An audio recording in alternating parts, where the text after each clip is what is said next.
Slide número 2, nós temos aqui a sexta regra de hoje. Trouxe para vocês a concordância verbal do verbo haver e fazer. Esses dois verbos causam certas dúvidas em relação ao tempo decorrido ou no sentido de existir. Vamos observar aqui atentamente. Verbos haver e fazer. O verbo haver no sentido de existir e o verbo fazer no sentido de tempo decorrido, prestem atenção, eles são impessoais. O que são verbos impessoais? São verbos que não apresentam sujeito, portanto, são conjugados apenas na terceira pessoa do singular, ok? Continua. E, portanto, apresentam apenas a terceira pessoa do singular, por não terem sujeito. Quando for no sentido de existir, o verbo haver, e o verbo fazer no tempo decorrido. Vamos observar os exemplos. Havia muitos pacientes à espera. Então, neste exemplo aqui, o meu verbo haver, no sentido de existir, ele está no singular, porque ele não tem sujeito, ele é um verbo impessoal, no sentido de existir. Então, havia muitos pacientes à espera. Outro exemplo, faz anos que ele não aparece aqui em casa. Percebam que meu verbo fazer, ele está na terceira pessoa do singular, pois, neste caso, é no sentido de tempo decorrido, ok? Então, ele não varia, ele não vai para o plural. Eu sei que soa meio estranho, né? Dizer faz anos, mas a concordância está corretíssima. Aí, eu preparei aqui, ó, um slide para vocês do verbo haver e do verbo fazer. Diz assim, ó, concordância do verbo haver. Verbo haver no sentido de existir, acontecer, ocorrer, suceder, fazer, terceira pessoa do singular.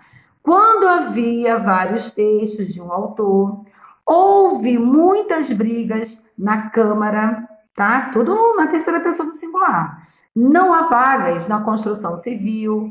Se houvesse mais pessoas comprometidas, éticas e moralmente, todos lucrariam. Continua. Concordância do verbo haver. Verbo haver, auxiliando. Aí aqui, ó, vocês irão ver a diferença, observar a diferença. Concordância do verbo haver.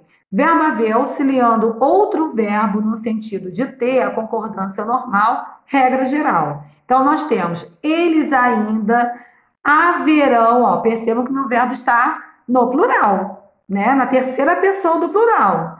E eles, e também, né? Está na terceira pessoa do plural.